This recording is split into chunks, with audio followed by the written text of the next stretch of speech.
우리가 이제 마태복음을 보고 있습니다. 오늘 마태복음 24장인데요.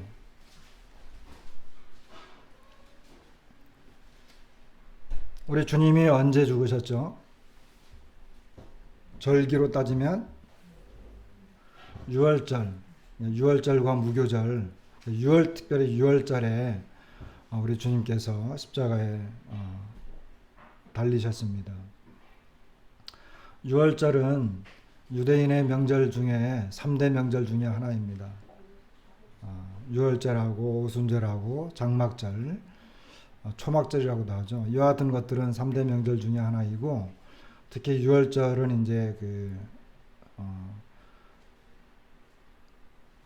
종교력으로 따지면 연초가 되기 때문에 여러 곳에 흩어져 있는 많은 유대인들이 예루살렘으로 몰려드는 그와 같은 때입니다.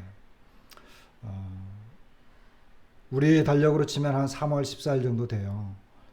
그러나 이제 유대 종교력으로 따지면 이제 1월 1일 정도 되는데, 그렇기 때문에 이제 초봄이잖아요. 초봄이니까 이제 춥죠. 살짝 추워요. 그러니까 주님이 신문 받으시고 이렇게 막 고난 당하실 때 베드로가 이렇게 불을 쬐고 있었잖아요. 밤이고 하니까. 그래서 그때 이제 이 계절의 어떤 상황을 알 수 있습니다. 근데 이렇게 큰 명절날 정말 유대인들은 기쁨과 6월절하면 그들이 애굽 땅에서 구출받은 이와 같은 역사를 기억하면서 하나님 앞에 감사드리고 이제 그런 생각을 하면서 명절을 하는 아주 즐겁기도 하고, 또 하나님 앞에 예배를 드리러 모인 아주 기쁨이 있는 그와 같은 절기인데, 그러나 우리가 알고 있는 대로 불행하게도 이 6월절에 우리 주님은 6월절 어린 양이 되셔서 죽임을 당하셨습니다. 바로 우리의 죄악을 담당하시기 위해서. 그래서 기쁘고 즐겁고 시편에 있는 말씀들을 이렇게 노래로 부르면서 그들이 명절을 지키고 있는 그와 같은 때이고, 수많은 사람들이 몰려 들었기 때문에 가급적 6월절에는 이런 십자가 형벌 이런 것들을 이제 피하려고 했는데, 그러나 하나님의 계획 속에서 이 6월절은 영적으로도 그리고 어떤 예언적으로도 이 6월절에 우리 주님은 죽으셨습니다. 그러니까 기쁨과 죄악, 그리고 이 어떻게 보면 불행한 일이잖아요. 불행한 일이 이렇게 겹쳐서 일어났는데, 오늘 우리가 이제 24장을 보게 될 때 비슷한 생각이 들어요. 추석이니까 행복하고 풍요로운 이와 같은 내용들을 우리가 좀 보면 좋을 수도 있겠는데, 이 추석 연휴에 제가 그냥 이 고집이 있어가지고 마태복음 하다 보니까 그냥 꾸준히 나는 마태복음이다 하고 이제 24장도 또 하게 되었는데, 내용 전체가 그렇게 우리에게 즐거운 그와 같은 내용은 아닙니다. 왜냐하면 이것이 예루살렘 파괴, 그리고 성전의 파괴, 그리고 큰 환란에 대한 이와 같은 종말에 대한 내용을 말씀하시고 계시기 때문에 이 말씀의 어떤 이 무게감이 다르고, 그리고 또 내용 자체들이 환란적인 부분을 말씀하고 있기 때문에 어떤 불행과 연결되어진 이와 같은 내용들입니다. 오늘은 24장 전체 읽지 않고 이것이 24장, 25장까지 쭉 이어지는 이와 같은 내용인데, 사실은 23장 37절부터 이것이 연결되어지고 하나의 빌미가 제공되어지는 그와 같은 주제입니다. 왜냐하면 우리가 지난 시간에 이 부분을 잠깐 언급만 하고 지나갔는데, 그 7장에 예루살렘이 하나님의 이 보호와 은혜를 거절하게 되고 그 결과로 38절에 그 집이 황폐해지고 버려지게 된다. 이게 사실 굉장히 놀라운 말씀이거든요. 그리고 주님을 다시는 볼 수 없다. 주님 다시 오실 때까지 우리 주님을 다시 볼 수 없다라고 하는 굉장히 엄미하고 중요한 이런 예언적인 말씀이 있기 때문에 그렇습니다. 그러니까 그 24장 그 1절에 성전에서 나와서 갈 때 제자들이 성전 건물들을 가리켜 보인 것은 의도적인 부분이 있는 거예요. 왜냐하면 주님께서 이 예루살렘과 성전이 황폐해지고 버려진다. 그러면 어떻게 되겠습니까? 메시아께서 오셔서 그 나라를 이루고 그 예루살렘과 성전에서 하나님 앞에 예배드리고 그리고 이 제사를 드리는 이 하나님의 나라가 형성이 되어져야 되는데 그것이 황폐화되어지고 버려진다 그러니까 제자들 입장에서는 길을 이제 예루살렘을 나와서 가면서 주님 저 예루살렘 저 성이 어떻습니까? 얼마나 아름답습니까? 저기 드려진 한물과 아름다움을 보십시오. 얼마나 웅장합니까? 이 의도는 뭐예요?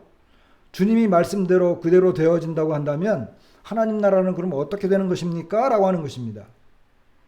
메시아께서 오셔서 주님이 이제 이 왕국을 다스리고 왕으로 이제 입성하셔야 되고 그 하나님의 왕국이 완전히 이루어져야 되는데 그러면 그건 어떻게 되는 것입니까? 라고 하는 의구심의 표현인 것입니다.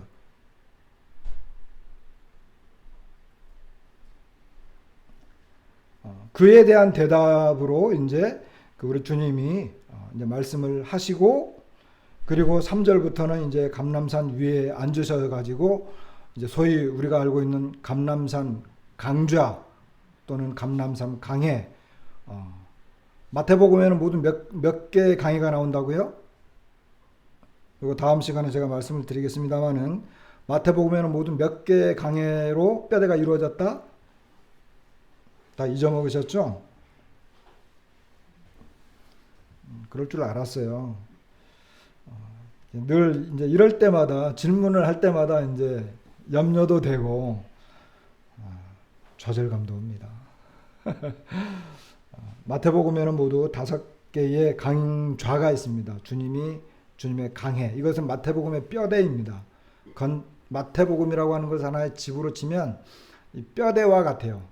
5개의 강해가 있어요. 그 5개의 기둥이라고 할 수 있죠. 이것은 잊어먹으면 안 됩니다.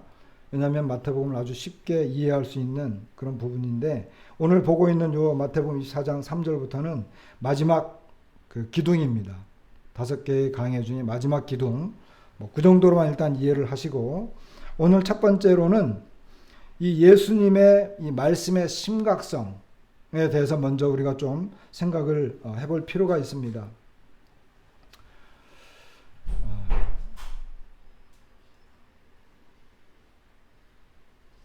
종말은 시작이 됐는데 베드로의 고백처럼 오랜 시간이 지났습니다. 그렇기 때문에 이 주님의 강림에 대해서 오늘날 사람들이나 그리스도인들은 사실 그 깊은 신뢰를 갖고 있지 않습니다. 이 말씀을 묵상하면서 계속 제가 고민이 좀 됐어요. 이게 뭐냐 하면 말씀을 준비하다 보면 그 내용 파악은 어느 정도 이제 끝내놓고 난 다음에 서론과 제목 이런 걸 생각을 하게 되거든요. 그런데 이제 이 서론을 생각하면서 그냥 주어진 본문에 대해서 서론을 말할 수도 있겠지만 서론은 보통 그 본문과 연결되어진 내용을 이야기하는 게 가장 좋다라고 이야기하거든요.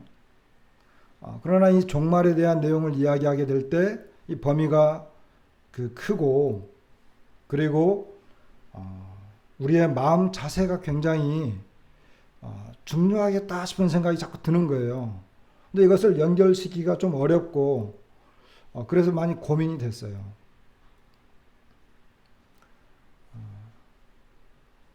« 주님의 강림, 다시 말하면 주님의 재림이잖아요. 주님이 다시 오신다라고 약속하셨습니다. 그리고 우리는 그 종말의 끝자락에 살고 있는 것 같습니다. 많은 징조들이 나타나고 있고 모든 상황들이 좋지 않은 것도 사실입니다. 그러나 이와 같은 그 어떤 환경 속에 살고 있으면서도 여전히 우리의 심령, 우리의 마음 자세는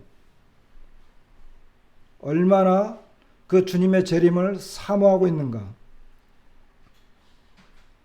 특별히 강력하게 주님의 이 강림을 이야기한 사람 중에 한 사람이 사도 바울이고 또 베드로입니다. 그런데 그 두 사도가 동일하게 주님이 다시 오시는 것에 대해서 어떻게 표현하느냐면 간절히 사모해라 라고 하는 주제를 계속 갖고 있습니다. 많은 사람들이 초대교회 때에 이미 사도들 시대에 그들은 주님이 다시 오실 것이다 라고 하는 믿음을 가졌다고 합니다.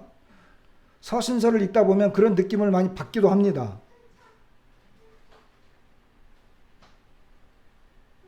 그렇기 때문에 사도들도 그렇고 초대교회라고 하면 보통 한 2, 3세기까지 3세기까지를 초대교회로 이렇게 생각을 하고 있는데 그때까지만 해도 대부분의 성도들은 주님이 곧 오실 것이라고 하는 그런 그 믿음과 소망 속에 살았습니다. 중세 암흑기가 거쳐지고 모임의 형제님들에 의해서 이 종말론이 다시 부각이 되기 시작을 했습니다. 물론 종말론에 대한 여러 가지 그 주제들이 있지만 칼빈조차도 요한계시록은 강행하지 않았어요. 그만큼 종말론이 혼란스럽고 어렵기 때문에 그리고 단도직입적으로 말하기 어려웠는데 이 모임의 형제님들에 의해서 이 종말론이 드러나기 시작했습니다. 그리고 그분들은 종말론에 대해서 연구만 한 것이 아니라 주님이 금방 다시 오실 것이라고 하는 믿음으로 삶을 살았습니다. 우리가 알고 있는 많은 믿음의 훌륭한 선배들 있잖아요. 뭐 다비 법률가였잖아요. 그러나 그는 그걸 다 포기했습니다. 성직자의 길을 걸었고 고난의 길을 걸었습니다.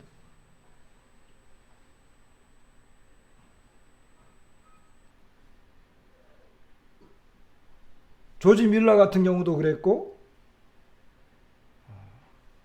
체프만 같은 경우는 더 그렇습니다. 그는 변호사였지만 그를 굉장한 부를 물려받을 수 있었지만 자기의 전 재산을 다 팔아서 빈민가로 들어갔고 그들과 동일한 삶을 살았고 자기가 갖고 있는 이런 뭐 양탄자라든지 식탁이라든지 이런 모든 것들을 가난한 사람들에게 나눠주었습니다. 그러면서 그들은 주님이 다시 오심을 소망했습니다. 그리고 실제로 그렇게 살았습니다. 그와 같은 삶 속에서 하나님의 말씀을 연구하고 이 말씀을 그대로 받아들였기 때문에 그들은 말씀이 살아있었던 것입니다. 그냥 단순히 학문적인 연구가 아니었습니다.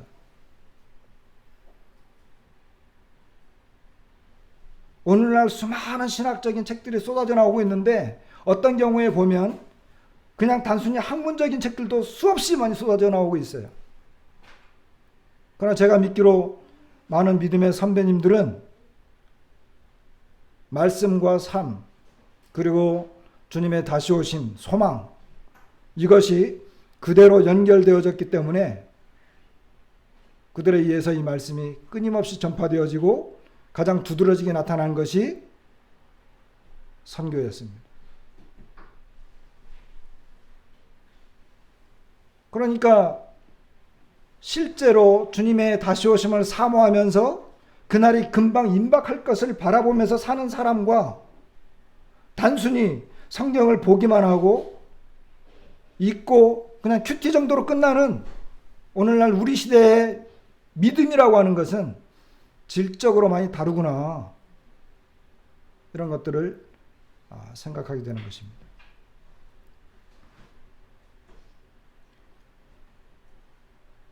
우리는 정말 마지막에 살고 있습니다.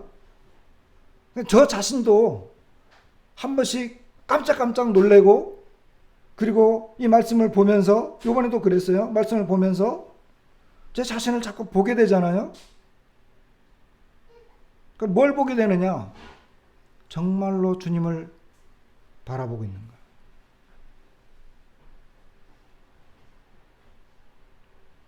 말세를 이야기하면서 정말 말세에 살고 있는 주님의 재림이 임박했다라고 하는 것을 얼마나 이렇게 몸에 체험하고 있는가?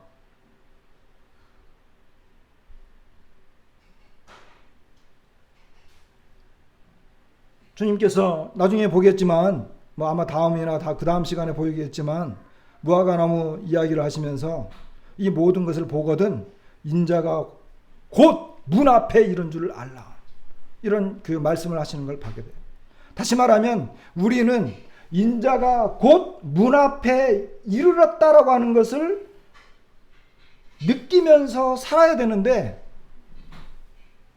우리는 너무너무 무디어지고 무감각한 채로 살아가고 있는 거 아닌가. 제 자신의 모습을 보면서 무디어지고 아무런 느낌 없이 금방 손만 뻗으면 주님의 손을 잡을 것 같은 이와 같은 그 마음 자세가 없다는 것입니다.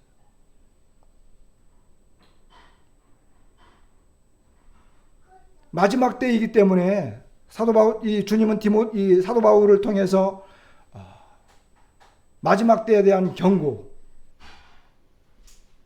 말씀하시잖아요. 마지막 때에 대한 경고에서 이 마지막 때는 굉장히 혼란스럽고 이 무디어진 사람들이 상태로 지나가고 있기 때문에 굉장히 위험한 시기가 오기 때문에 깨어 있을 것을 이제 말씀하시는 거죠. 그래서 우리는 이 말씀을 보기 전에 정말 내가 주님을 얼마나 소망 가운데 기다리고 정말 주님을 금방 만날 것 같은 그런 자세로 살아가고 있는가. 만약 그런 것이 아니라고 한다면 그냥 단순히 성경 공부에 불과하고 세상에 이런 징조가 나타난다고 그랬지 정도로 끝나지 않겠습니까? 그리스도인에게 있어서 가장 치명적인 것이 뭘까요? 우리에게 있어서 가장 치명적인 것. 우리가 말씀을 너무 많이 알고 있다고 하는 것입니다. 우리가 너무 말씀을 어떤 면에서 많이 알고 있다. 너무 많이 알고 있다는 것입니다. 이게 왜 치명적이냐? 여러분, 많이 알고 있고 많은 부분을 소유하고 있다면 그만한 책임과 그리고 그만한 대가가 우리에게 있는 것입니다. 많이 알았는데 안만큼 움직이지를 못했어요. 많이 가졌는데 많이 가진 만큼 하질 못했어요. 그럼 그게 죄죠. 이것이 우리가 갖고 있는 심각한 문제입니다. 그렇지 않습니까?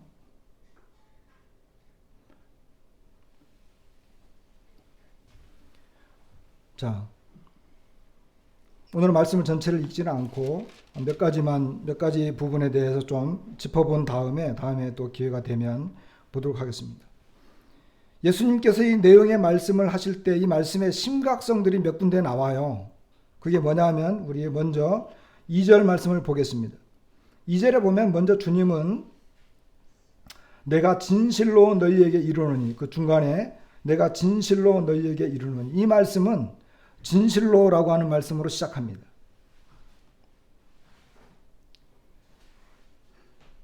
진짜라고 하는 거죠. 참말로라고 하는 것입니다. 이 말씀은 34절에서 다시 나오지만 다시 지나가면서 보겠습니다. 그 다음에 3절에 보면 제자들이 조용히 와서 이르되 하는 말씀이 나옵니다. 아까도 말씀을 드렸죠. 이 23장과 연결되어진 내용. 근데 주님께서 그러는 거예요.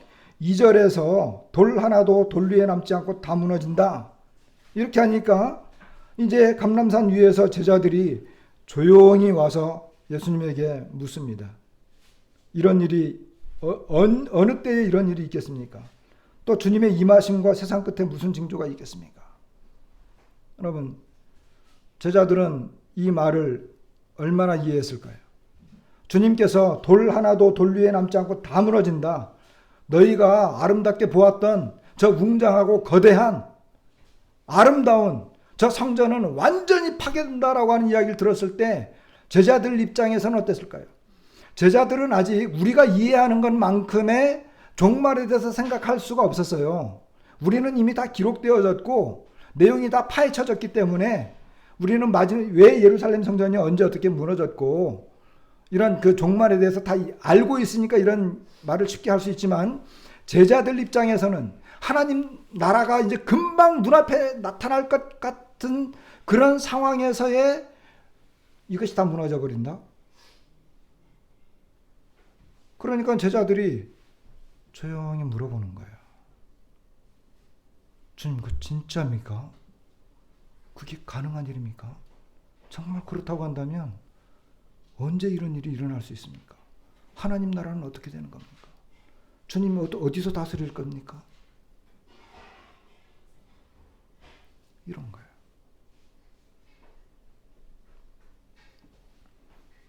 이 내용은 제자들에게 있어서는 너무나 진지하지 않을 수 없는, 여러분 우리도 마찬가지예요. 이 베드로가 말한 것처럼 예전에는 물이 넘침으로 이것이 다 이 세상이 멸망당했지만 이제는 이 하늘과 땅이 불사르기 위하여 보호되어졌다. 이게 다 보존되어졌는데 이거 이제 금방 주님이 불로 멸망시킬 거다. 우리는요 이런 이야기를 들을 때 우리 마음속에 주님이 그냥 불로 멸망시킬 거야. 이제 이 세상은 불타 없어질 거야. 이 정도예요. 제자들의 어떤 태도하고 우리의 태도가 전혀 달라요. 우리도 사실은 주님 앞에 엎드려서 지금도 마찬가지입니다. 주님 앞에 엎드려서 주님 다시 오신다고 하셨고 이 세상이 불로 멸망당한다는데 그것이 언제입니까? 대부분 많은 경우에 우리는 믿지 않고 있기 때문에 그냥 대충 넘어가는 거예요. 믿지 않고 있기 때문에.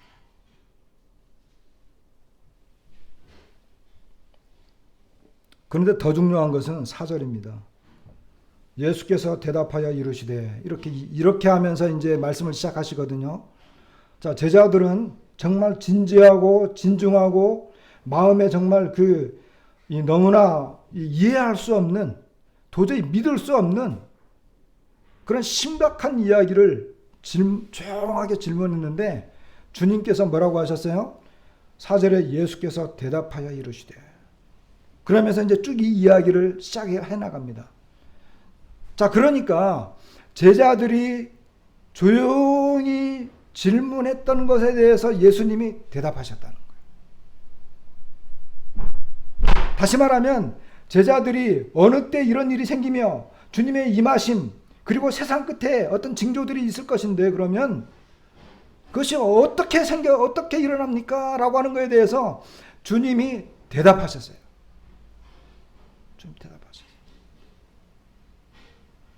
주님이 대답하셨다라고 하는 건 무엇입니까? 이제부터 내가 말하고 있는 이 모든 내용들은 내가 말하는 그대로 다 이루어질 것이라고 하는 전제 아래 이야기한 거예요. 주님이 그냥 야 너네 모르니까 그냥 나중에 생기면 그냥 그런가 보다 해 이렇게 하지 않고 주님이 그 심각한 질문, 이 제자들의 질문 속에서 주님이 대답하셨어요. 그러니까 이건 더 심각한 것입니다.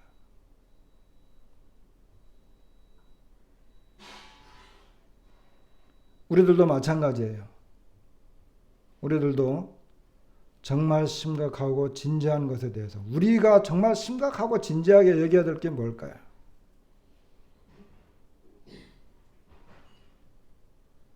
근데 거기에 대해서 주님이 대답하셨다고 한다면 그것은 그대로 주님이 말씀하신 대로 이루어질 것인 거죠.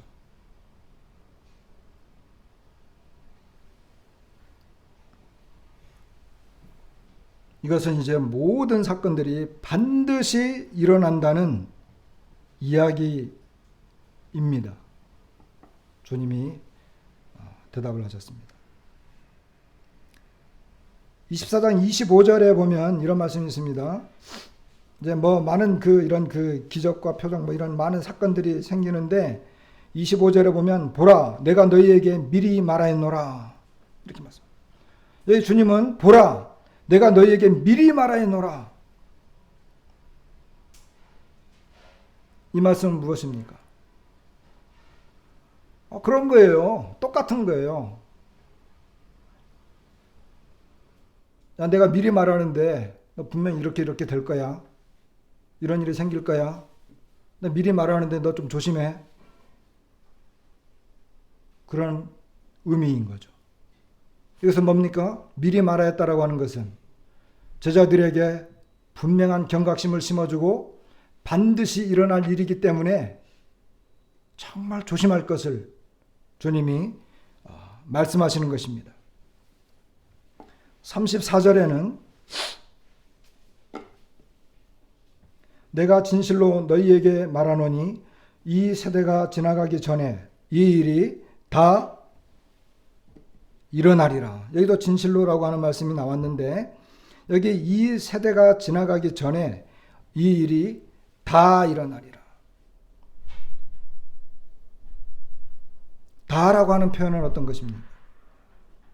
이것이 다 일어난다. 이것은 완전히 성취될 것입니다. 주님께서 하신 말씀들은 완전하게 하나도 빠짐없이 그리고 주님이 말씀하신 그대로 온전한 성취를 말씀하시는 것이고 35절에 가면 천지는 없어질지언정 내 말은 없어지지 아니하리라 이렇게 말씀하십니다. 내 말은 없어지지 아니하리라. 지금 주님이 하시는 말씀이 그냥 뭐 대충 경고적인 이런 이야기가 아니라고 하는 것입니다. 허언이 아니라고 하는 것입니다.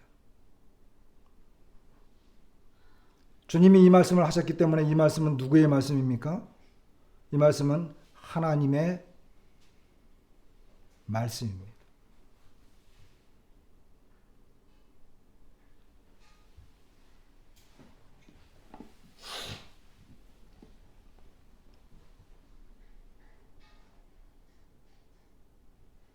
그렇기 때문에 이 지금 24장부터 보고 있는 이 앞으로 일어날 일에 대해서 예수님께서 말씀하시고 계시는데 요 내용들의 이 심각성이라고 하는 것은 예수님이 여러 군데에서 너무나 심각하다. 그리고 내가 하는 말은 결코 허황된 것이 아니고 완전하게 그리고 다 이루어질 것이다.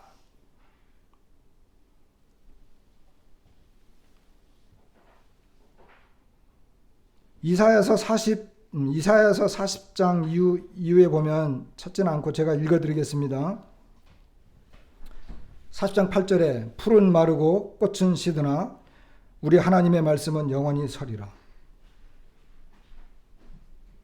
베드로도 이 말씀을 인용을 했는데 하나님의 말씀이기 때문에 이 하나님의 말씀은 영원히 선다. 제가 좋아하는 말씀 중에 하나가 이사야서 45장 23절 말씀입니다. 내가 나를 두고 맹세하기를 내 입에서 공의로운 말이 나갔은즉 돌아오지 아니하나니 내게 모든 무릎이 꿇겠고 모든 혀가 맹세하리라 하였노라. 여기 내 입에서 공의로운 말이 나갔은즉 돌아오지 아니하나니. 우리 보통 그런 말 하죠. 뭐 한번 뱉어버리면 그 말을 다시 담을 수 없다고 이야기하잖아요. 그런데 그것은 우리가 그냥 쓸데없는 헛된 말 하지 말라는 경고지만 하나님 입장에서는 그 말이 전혀 그 의미가 다른 거예요. 다시 말하면 하나님께서 한번 말씀하신 그 말씀은 공의로운 말씀이기 때문에 하나님이 한번 하신 그 말씀은 그 말씀대로 다 이루어진다는 거예요. 우리는 쓸데없는 말 하지 마라 이런 어떤 그런 거지만 하나님 입장에서는 하나님은 한번 말씀하시면 그 말씀은 그 말씀을 이루고 헛되이 돌아오지 않는다라고 하는 것입니다. 그냥 말씀대로 다 이루어지는 거예요.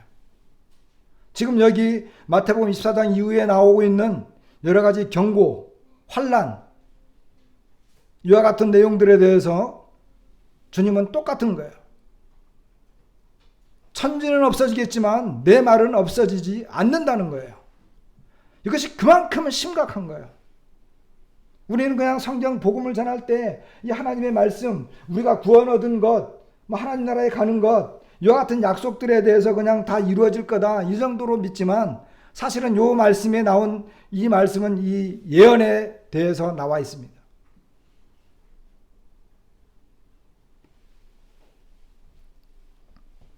이사야 46장 11절에는 내가 말하였은즉 반드시 이룰 것이요 계획하였은즉 반드시 시행하리라.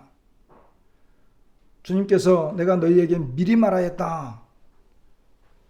다시 말하면 주님의 계획 속에 들어있는 것이고 주님의 심중에 이 모든 것들이 포함되어 있는 것입니다.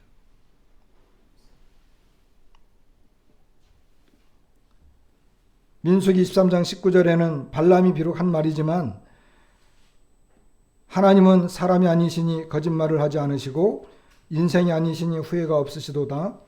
어찌 그 말씀하신 바를 행하지 않으시며 하신 말씀을 실행하지 않으시랴.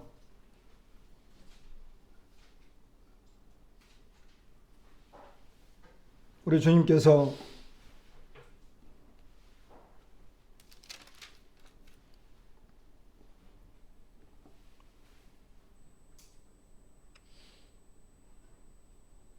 주님의 임하심과 세상 끝, 다 나중에 말씀드립니다마는 그 예루살렘 성전이 파괴되는 것에 대해서 주님은 직접적으로 그 말씀하지는 않았어요.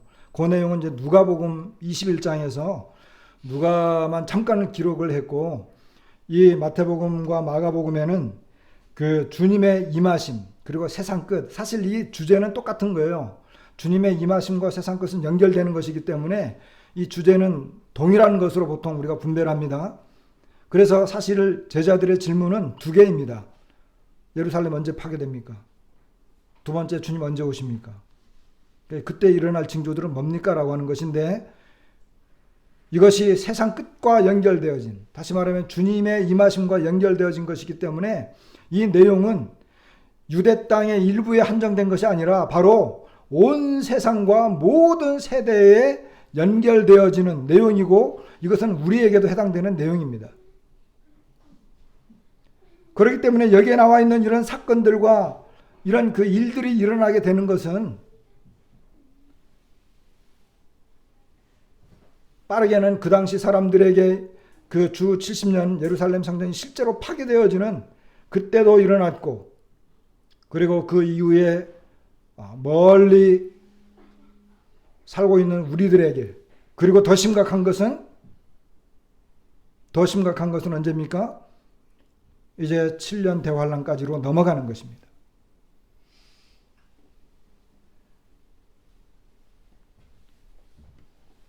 그런데 이와 같은 내용들에 대해서 주님은 내 말이 내가 말한 대로 반드시 이루어진다라고 하는 것입니다.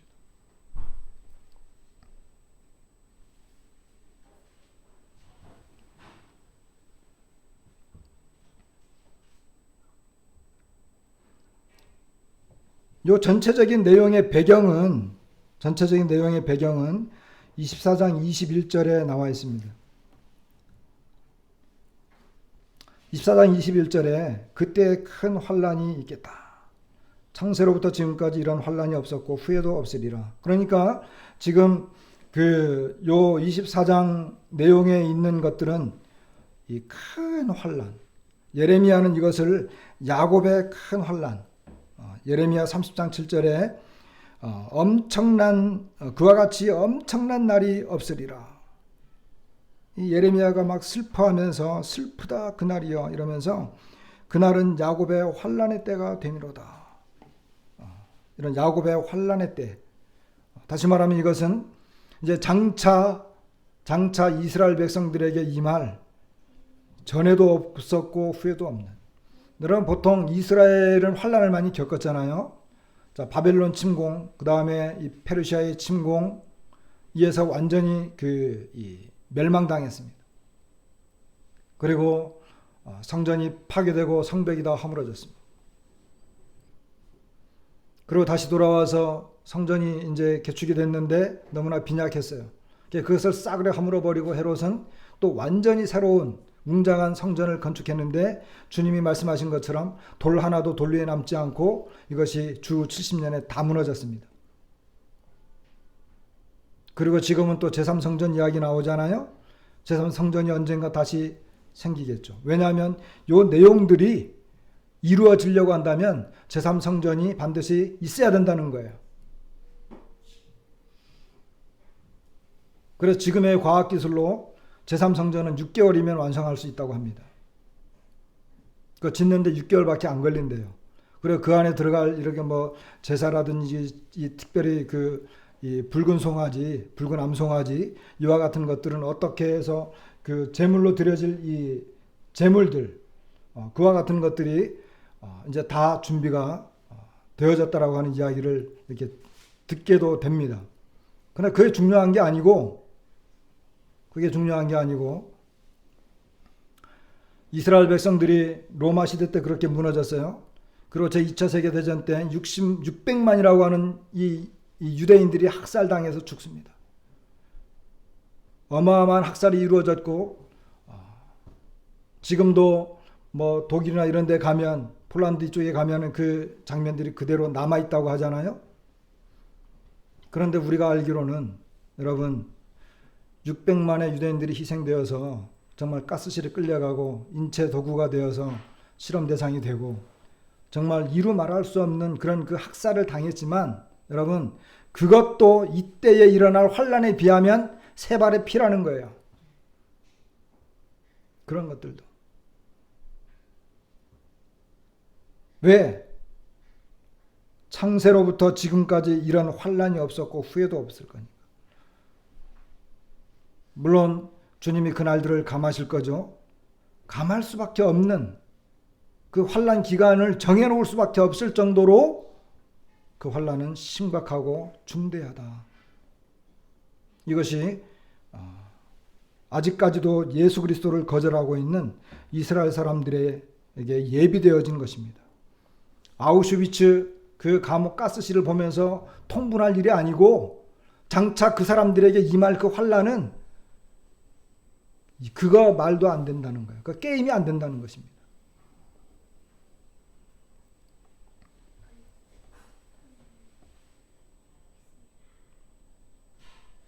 마지막으로 그러면 마태복음 24장 그리고 25장 한 절 정도에서 전반적으로 그러면 이런 그 앞으로 장차 임할 이런 내용들에 대해서 주님이 주시는 권면과 경고가 있습니다. 먼저 24장 4절 말씀을 좀 보겠습니다. 여기에 첫 번째로 나오는 것이 뭐냐 하면 예수께서 대답하여 이르시되 너희가 사람의 미혹을 받지 않도록 주의하라. 제일 먼저 미혹이 나오잖아요. 그런데 여기 주님은 말씀하십니다. 너희가 사람의 미혹을 받지 않도록 주의하라. 주의하라라고 하는 단어를 제가 다른 표현으로 이렇게 생각을 좀 해봤어요. 뭐냐 하면 여러 가지로 이렇게 뭐 번역들이 되어 있지만 저는 제 개인적으로 생각할 때 집중하라라고 생각을 했습니다. 집중하라. 사실 이 주의하라라고 하는 것은 보다라고 하는 단어거든요. 그런데 이거 저는 가만히 생각을 하면서 집중 좀 해라라고 하는 거예요. 저 자신에게도 묻습니다. 제일 먼저 해야 될 게 뭐냐? 사람의 미혹을 받지 않도록 집중하라는 거야. 지금 이 세상은 너무 사람들에 의해서 이 너무나 혼란스러운 시대이고 우리 자신도 우리 자신을 가늠하기 어려운 그런 시대에 살고 있어요. 집중하지 않으면 금방 우리의 마음과 생각을 빼앗겨버리는, 정말 집중하지 않으면 주님이 금방 보이지 않는 그런 시대에 우리가 살고 있습니다. 근데 우리는 집중을 못해요. 이 말씀에 집중을 못하고 어떤 영적인 문제에 대해서 집중하지 못하고 복음을 전하는 것이나 이 모든 일들에 대해서 집중을 못해요. 왜? 바쁘거든요. 그리고 너무나 많은 것들이 우리의 마음과 생각을 빼앗아가 버려요. 너무나 육신적이에요. 이런 것들이. 너나 할 것 없이 우리들 스스로에게서 그걸 발견합니다. 집중하지 않으면 금방 현혹돼 버리기 쉬운 그와 같은 시대에 우리가 살고 있습니다. 그러니까 주님께서 맨 처음에 한 말이 주의하라. 저는 집중하라라고 말하고 싶습니다. 특별히 우리 청년들, 하고 싶은 대로 하면 안 돼요. 내가 하고 싶은 대로 하면 안 되는 거야. 집중해야 됩니다. 두 번째는 24장 20절 기도하라. 굉장히 어려운 시기거든요. 막 도망 다녀야 되는 그와 같은 시기이기 때문에 그 사람들에게 절대적으로 필요한 것은 안전을 위해서 기도하라. 이렇게 권면을 하셨고, 세 번째는 42절 그러므로 깨어 있으라. 어느 날에 너희 주가 임하는지 너희가 알지 못함이니라. 마태복음 25장 13절에도 그런즉 깨어 있으라. 너희는 그날과 그때를 알지 못하느니라. 깨어 있으라. 깨어 있으라라고 하는 건 뭐예요? 다 자고 있다는 거죠. 다 자고 있다는 것입니다. 그렇기 때문에 깨어 있을 것을 권면하고 있습니다.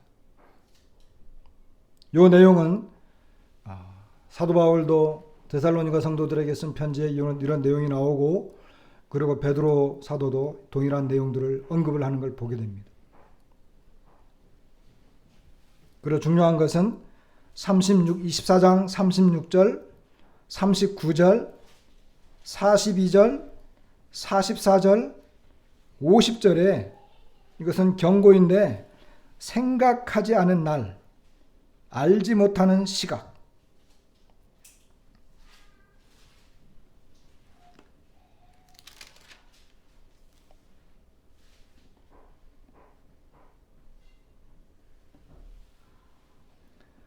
요것은 한번 찾아볼게요.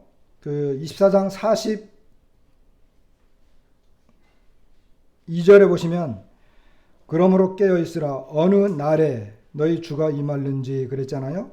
어느 날이 나오고, 43절에는 너희도 아는 바니 만일 집주인이 도둑이 어느 시각에 올 줄을 알았더라면 깨어 있어 그 집을 뚫지 못하게 하였으리라. 그러면 44절에 준비하고 있으라. 생각하지 않은 때의 인자가 오리라 그랬잖아요. 그러면서 50절에 보면 생각하지 않은 날, 여기 날, 아까 42절에 날이 나왔고, 그 다음에 알지 못하는 시각, 43절에 시각이 나와 있습니다. 그러니까 모든 날, 모든 시각 정해져 있다는 거예요. 근데 우리는 생각하지 않고 있다가 그리고 알지 못하는 거죠. 그때 주님이 오신다고 하는 것입니다.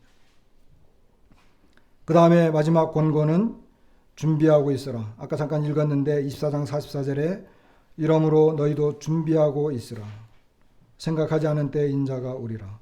마태복음 25장 10절에 그들이 살아간 사이에 신랑이 오므로 준비하였던 자들은 함께 혼인잔치에 들어가고, 이만큼 준비가 굉장히 중요한 것입니다. 그냥 준비하라는 거예요. 주님은 우리에게 주의해라, 깨어 있어라, 알지 못한다. 그러면서 뭐라고 말하냐면 마지막으로 준비하라는 거예요. 준비하라. 어떤 사람들은 그래요. 결론을 내리겠습니다. 이 내용은 환난 기간이고 우리와 관계없다. 보통 그렇게 이야기합니다. 그러면 사실 우리는 마태복음 24장, 25장은 덮어놓고 26장으로 바로 넘어가야 됩니다. 그럼 왜 이와 같은 내용들 우리가 봐야 될까요? 이건 우리한테 상관이 없는 걸까요?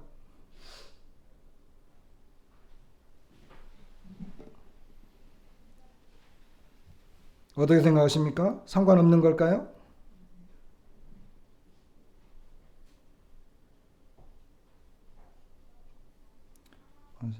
다음 시간에 이 내용을 이야기하기로 하고, 사도 바울은 데살로니가 후서에서 우리는 다 낮에 속하였고 빛의 자녀들입니다.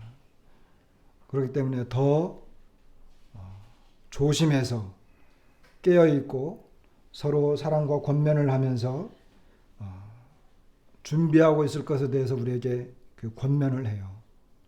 다시 말하면 이와 같은 내용들은 우리에게 더더욱 필요하고 우리에게 어떤 것보다도 사실 소중한, 그리고 주의 깊게 살펴봐야 되는 이런 그 내용들인 것입니다. 왜? 우리도 준비해야 되기 때문에 그렇습니다.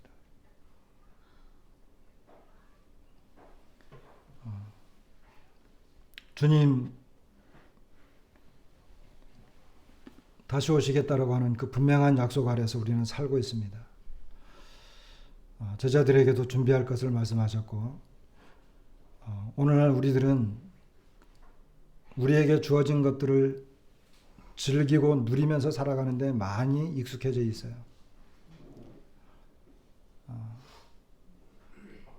그러나 우리가 좀 더 정신을 차려서 주님 다시 오시는 것에 대해서 우리가 어떻게 준비해야 되는가 하는 것을 조금 더 자세히 살펴보고 살게 된다면 우리의 삶은 어쩌면 더 그 주님이 기뻐하시고 또 실제로 그와 같은 삶을 살다 보면 우리의 삶도 보람이 있을 거라고 여겨집니다.